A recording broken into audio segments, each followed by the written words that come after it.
Affairs और study को लेकर के जो है हम चैनल्स पर जो है वीडियो बनाते हैं, ठीक है। जो आपके एग्ज़ाम्स के लिए, चाहे भी आप किसी भी एग्ज़ाम्स की यूपीपी, यूपी ट्रिपल एससी, ठीक है, और बैंक, रेलवे, एसएससी, किसी भी एग्ज़ाम्स की आप तैयारी कर रहे हो तो उसके लिए जो जीके जीएस का जो कोई टॉपिक्स होता है उससे इंपॉर्टेंट क्वेश्चन हम बनाते हैं, ठीक है।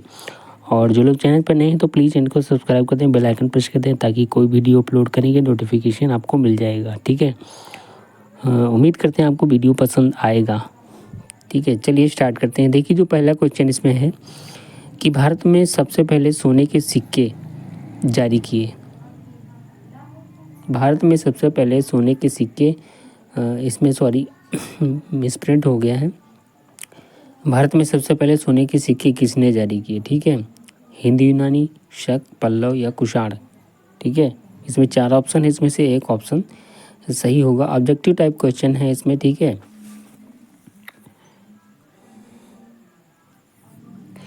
तो इसमें जो राइट आंसर है वो हिंद यूनानी, ठीक है, ये ऑप्शन इसका सही हो जाएगा।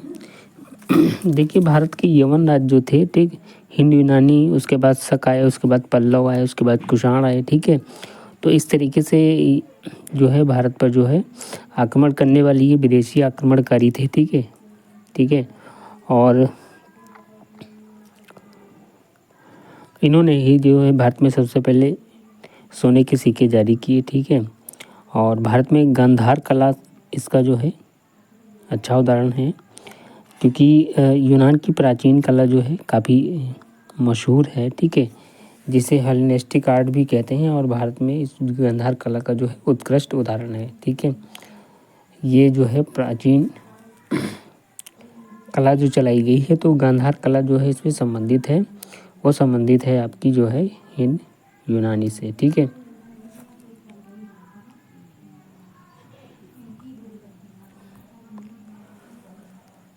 अगला जो क्वेश्चन है, किन शासकों की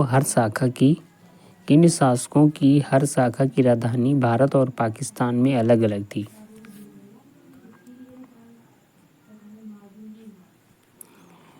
इस क्वेश्चन का मतलब है कि ऐसे कौन से शासक थे जिनकी जो जितनी भी ब्रांचेस थी, ठीक है, उनकी राजधानी भारत और अफगानिस्तान में अलग अलग थी। ऑप्शन है हिंद यूनानी, शक, पल्लव या कुषाण वंश, ठीक है। तो इसका जो राइट आंसर है वो शक है, ठीक है, ऑप्शन बी सही हो जाएगा। इसमें शकों की 5 शाखाएं थी, ठीक है, और हर शाखा की राजधानी भारत और अफगानिस्तान में अलग अलग भागों में थी, ठीक है। पहली शाखा में जो है अफगानिस्तान, दूसरी शाखा में पंजाब था, ठीक है। उस समय की राजधानी जो थी वो तक्षशिला थी, ठीक है। तीसरी जो शाखा थी वो मथुरा थी, ठीक है। और चौथी जो शाखा ने पश्चिमी भारत, और 5वीं जो शाखा ने जो दक्कन जो पठार है, ठीक है, उसकी जो जगह है दक्कन का, उस पर जो है प्रभुत्व स्थापित किया था, या उस पर जो है अपना अधिकार जो है जमा लिया था, ठीक है। तो इसमें जो भारत और अफगानिस्तान में अलग अलग जो है हर शाखा की राजधानी थी, तो वो जो शक आए थे भारत में, शकों का शासन जब हुआ, तो इन्होंने पहली शाखा में अफगानिस्तान, दूसरी शाखा में पंजाब, और तीसरी शाखा में मथुरा, और चौथी शाखा में पश्चिमी भारत, और 5वीं शाखा में दक्कन पर अपना जो है प्रभुत्व स्थापित किया था। जो शक थे वो मूलतः जो मिडिल एशिया के जो है निवासी थे, ठीक है। और ये चारागाह की खोज में भारत आए थे। तो शक कहाँ के निवासी थे? ये मध्य एशिया के निवासी थे, ठीक है, मध्य एशिया के निवासी थे, और चारागाह की खोज में आए थे, ठीक है, चारागाह की खोज में भारत आए थे, ठीक है। और 58 ईस्वी पूर्व में उज्जैन के एक स्थानीय राजा ने शकों को पराजित करके बाहत खदेड़ दिया था, और विक्रमादित्य की उपाधि भी उसने जो है धारण की थी, ठीक है। और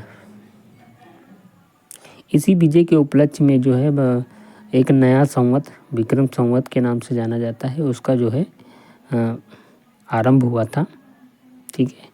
उसी समय से विक्रमादित्य एक लोकप्रिय उपाधि बन गई थी, ठीक है, जिसकी जो संख्या है भारतीय इतिहास में लगभग 14 तक पहुंच गई थी। यानी फिर 14 विक्रमादित्य हुए जो है इसमें शकों में, ठीक है। इसमें जो है जो गुप्त सम्राट चंद्रगुप्त था, ठीक है, चंद्रगुप्त जो द्वितीय था वो सबसे अधिक विख्यात जो है विक्रमादित्य हुआ, ठीक है।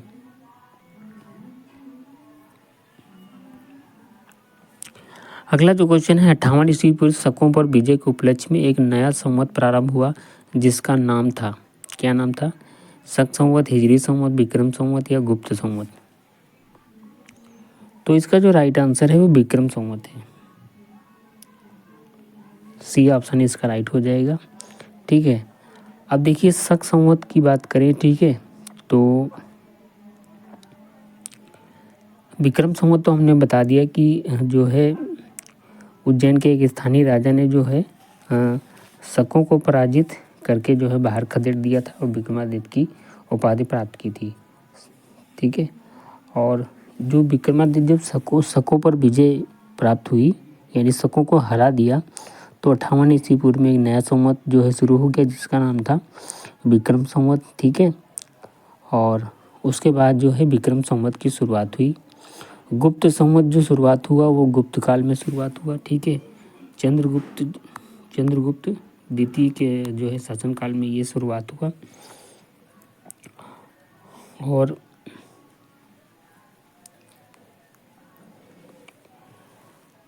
अगर शक संवत की बात करें, ठीक है, तो कनिष्क जो राजा था, ठीक है, देखिए कुषाण वंश जो था उसकी राजधानी थी पेशावर, ठीक है, या उसको पुरस्पुर भी बोलते हैं।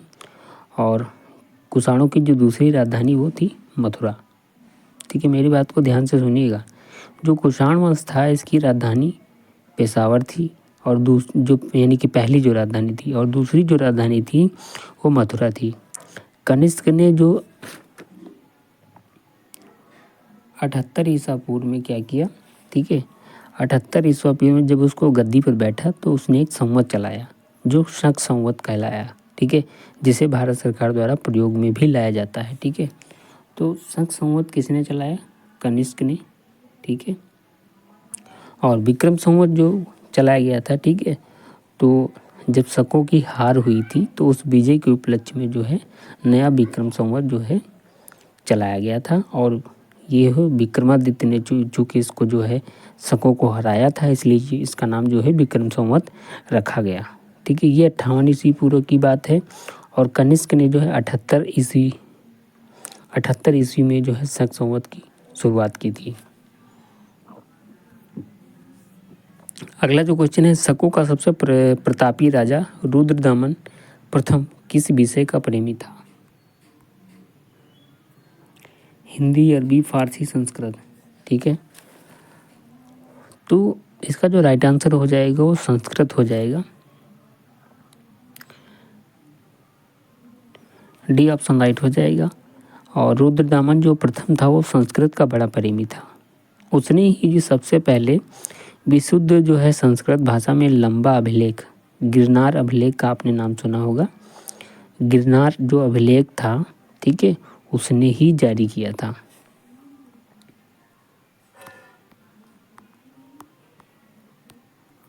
गिरनार अभिलेख जो था वो जो जारी किया था तो उसी ने जो है इसको जारी किया था। एक लंबा अभिलेख था संस्कृत भाषा में, तो उसको रुद्रदमन प्रथम ने जारी किया था। और इसके पहले के सभी अभिलेख जो थे वो प्राकृत भाषा में रचित थे, ठीक है। यानी कि इसके पहले के जितने भी अभिलेख हुए थे, स्क्रिप्ट जिसको बोलते हैं, वो प्राकृत भाषा में थे। और उसके बाद रुद्रदमन जो था उसने जो है संस्कृत भाषा में एक लंबा अभिलेख लिखा जिसका नाम था गिरनार अभिलेख जारी किया था। भारत में शक राजा अपने को क्षत्रप बुलाते थे, ठीक है। जो शक राजा जितने भी थे वो अपने आप को क्षत्रप बोलते थे, ठीक है, क्षत्रप।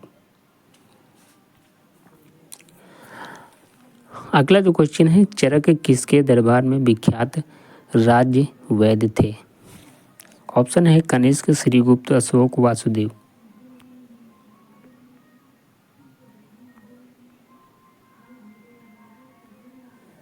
ठीक है, अब इसमें कौन सा ऑप्शन सही है? तो इसका जो राइट आंसर है वो ऑप्शन ए हो जाएगा आपका। कनिष्क जो था वो चरक, ठीक है, और कनिष्क का जब शासन था, ठीक है, कनिष्क के दरबार के जो है विख्यात राज्यवेद चरक थे, ठीक, उनका नाम था चरक, ठीक है। वो कनिष्क राजा जो था उसके राज्यवेद आयुर्वेद का विख्यात जो है विद्वान चरक ही था, ठीक है, जिसने जो है एक रचना की थी जिसका नाम था चरक संहिता।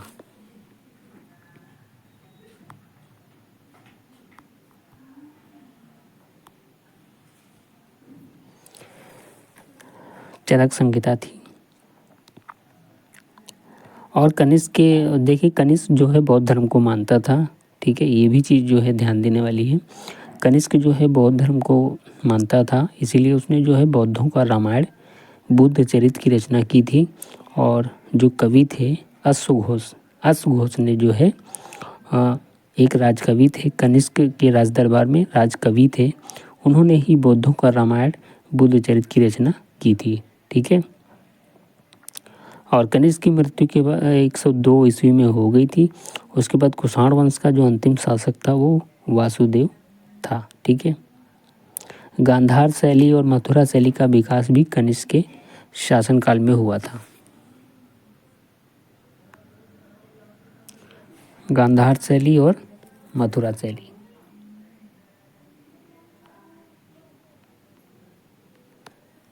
ठीक है। अगला जो क्वेश्चन है, किस साम्राज्य का उदय उत्तर प्रदेश में प्रयाग के निकट हुआ था? यानी ऐसा कौन सा साम्राज्य था जिसका उदय उत्तर प्रदेश में प्रयाग के निकट हुआ था?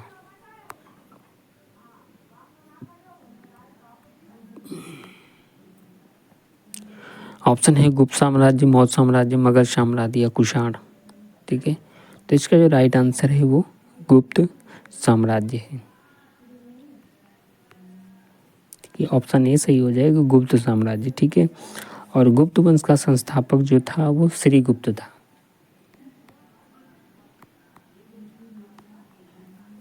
ठीक है।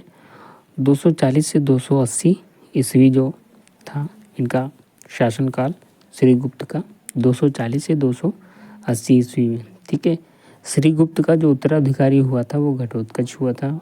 उसके बाद बहुत से गुप्त वंश का जो प्रथम महान सम्राट हुआ वो चंद्रगुप्त प्रथम था।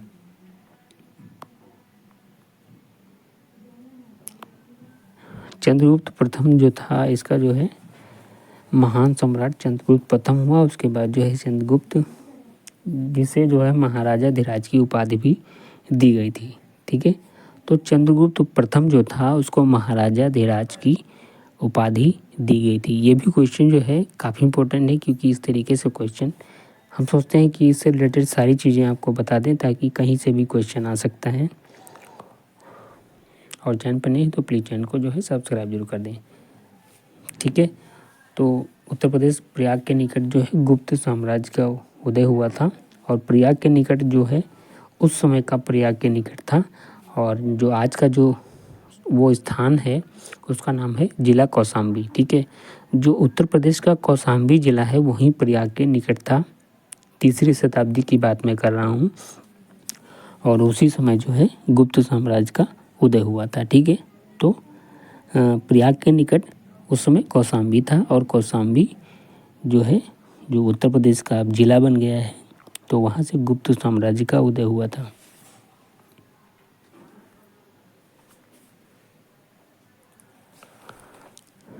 अगला जो क्वेश्चन है, महाराजा धीराज की उपाधि किसने धारण की? ठीक है, महाराजा धीराज की उपाधि किसने धारण की? ऑप्शन है चंद्रगुप्त प्रथम, चंद्रगुप्त द्वितीय, समुद्रगुप्त या भानुगुप्त, ठीक है।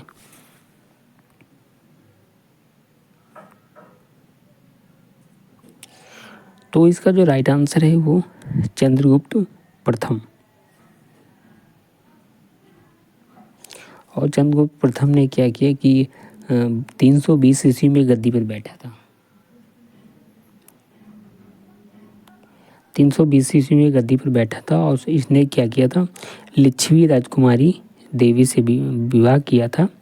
और इसने महाराजा धीराज की जो है उपाधि धारण की थी। ठीक है, गुप्त संवत की शुरुआत जो है चंद्रगुप्त प्रथम ने ही की थी।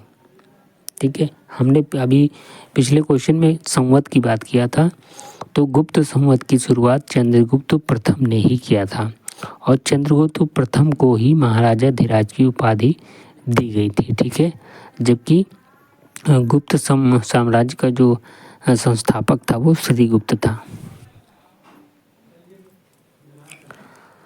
अगला जो क्वेश्चन है, भारत का नेपोलियन किसे कहा जाता है? भारत का नेपोलियन किसे कहा जाता है?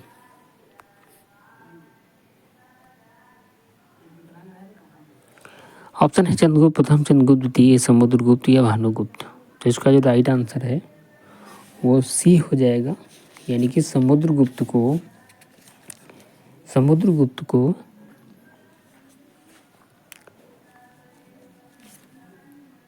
भारत का नेपोलियन कहा जाता था। ठीक है,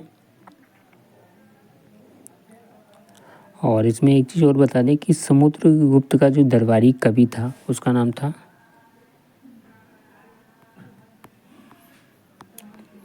था हरिशेन। ठीक है, हरिशेन जो था वो समुद्रगुप्त का दरबारी कवि था जिसने इलाहाबाद प्रशस्ति लेख की रचना की थी। और एक चीज़ बता दें कि समुद्रगुप्त जो था वो विष्णु का उपासक था और समुद्रगुप्त ने अश्वमेध कर्ता की उपाधि भी धारण की थी। ठीक है, अश्वमेध कर्ता, ठीक है, अश्वमेध कर्ता की उपाधि भी धारण की थी और इस संगीत का प्रेमी भी था। ऐसा अनुमान है कि माना जाता है कि उसके सिक्कों पर उसे जो है बीड़ा वादन करते हुए दिखाया जाने से लगाया गया है, अनुमान लगाया गया है ऐसा, और इसका मतलब वो संगीत प्रेमी था। ठीक है, और लोग उस जो है उस समय के लोग जो उसको कविराज भी बोलते थे। ठीक है, कविराज, यानी इसको अश्वमेध कर्ता भी बोलते थे, कविराज भी बोलते थे जो है, और इसको विक्रमांक की उपाधि भी धारण की थी इसने। ठीक है, तो ये सारी चीज़ें हैं, क्वेश्चन कहीं से भी आ सकता है तो कुछ भी छोड़ना ठीक नहीं है। अगला जो क्वेश्चन है, चीनी यात्री फाहियान किसके शासनकाल में भारत आया था? ऑप्शन ए है चंद्रगुप्त प्रथम, चंद्रगुप्त द्वितीय, समुद्रगुप्त या भानुगुप्त। तो इसका जो राइट आंसर है वो चंद्रगुप्त द्वितीय था। ठीक है, चंद्रगुप्त द्वितीय जो था उसके शासनकाल में चीनी बौद्ध यात्री जो फाहियान था वो भारत आया था। ठीक है, और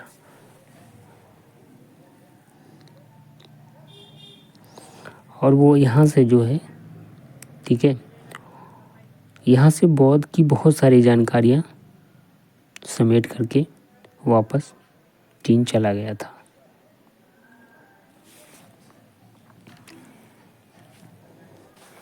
इसके अलावा एक क्वेश्चन और यहाँ पे हमें याद आता है कि नालंदा विश्वविद्यालय की स्थापना कुमारगुप्त ने भी की थी। ठीक है, कुमारगुप्त ने की थी। नालंदा यूनिवर्सिटी जो है उसकी स्थापना कुमारगुप्त ने की थी और कुमारगुप्त जो था वो चंद्रगुप्त द्वितीय का उत्तराधिकारी था। ठीक है, कुमारगुप्त जो पुत्र था वो चंद्रगुप्त द्वितीय का था और इसने नालंदा विश्वविद्यालय की जो है स्थापना कुमारगुप्त ने की थी। ठीक है, अगला जो क्वेश्चन है, गुप्त वंश का अंतिम शासक कौन था? ठीक है, गुप्त वंश का अंतिम शासक कौन था? ऑप्शन है चंद्रगुप्त प्रथम, चंद्रगुप्त द्वितीय, समुद्रगुप्त या भानुगुप्त। ऑप्शन इसमें कौन सा सही है? तो गुप्त वंश का जो अंतिम शासक था, ठीक है, वो भानुगुप्त था। ठीक है, डी ऑप्शन सही हो जाएगा। ठीक है, गुप्त वंश का जो अंतिम शासक था वो भानुगुप्त था। ठीक है, अगला जो क्वेश्चन है, गुप्त वंश में आर्थिक उपयोगिता के आधार पर जो भूमि जोतने योग्य नहीं थी क्या कहा जाता था? यानी जैसी उस समय भूमि होती थी, जमीन होती थी, उस हिसाब से उस भूमि को डिवाइड कर दिया जाता था। ठीक है, कि ये इस काम में आएगी, वो उस काम में आएगी, ये रहने के, ये कृषि करने, ये चारागाह में। तो इस तरीके से ज़मीन का जो है और बंटवारा किया जाता था। और देखिए इसका जो राइट आंसर है, जो भूमि जोतने योग्य नहीं होती थी उसको सिल कहा जाता था।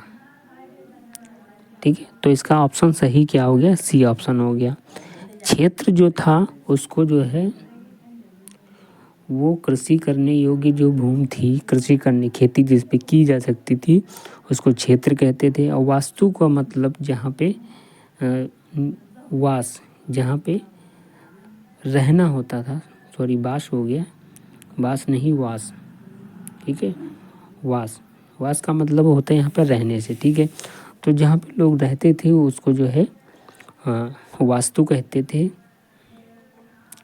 एक और चीज़ है अपराहत। अपराहत किस भूमि को कहा जाता था? अपराहत ऐसी भूमि होती थी जिसको जो है जंगली होती थी, जिसमें जंगल होते थे, उसको अपराहत कहते थे। ठीक है, जहाँ पे जंगल होते थे, जंगली ज़मीन जो होती थी, जहाँ पे जंगल होते थे, अपराहत कहते थे। क्षेत्र जहाँ पे कृषि होती थी, वास्तु जहाँ पे वास करते थे। सिल ऐसी क्षेत्र भूमि थी जो जोतने योग्य नहीं थी। इसके अलावा एक चारागाह भूमि थी जो पशुओं की चारा के लिए जो है इस्तेमाल की जाती थी। और इसमें एक ख़ास बात और है कि भू राजस्व, जितना भी राजस्व ज़मीन से प्राप्त होता था उसका 1/4 भाग जो है 1/4 से 1/6 भाग हुआ करता था। ठीक है, जितना भी कुल राजस्व प्राप्त होता था वो कुल उत्पादन का 1/4 से 1/6, ठीक है, भाग हुआ करता था। उस समय उत्पादन का इतना भाग भू राजस्व के रूप में जो है ले लिया जाता था। और सिंचाई के लिए रहट या घंटी यंत्र का प्रयोग होता था। ठीक है, और गुप्त काल में एक चीज़ और मैं बता दूं कि उज्जैन सबसे जो है महत्वपूर्ण व्यापारिक केंद्र था। ठीक है, गुप्त काल में सबसे जो महत्वपूर्ण व्यापारिक केंद्र था वो था उज्जैन, जो कि इसमें मध्य प्रदेश में है। ठीक है, और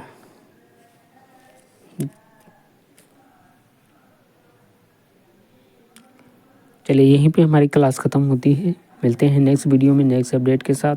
उम्मीद करते हैं आपको वीडियो पसंद आया हो तो प्लीज़ चैनल को लाइक से सब्सक्राइब करें। तब तक जय हिंद।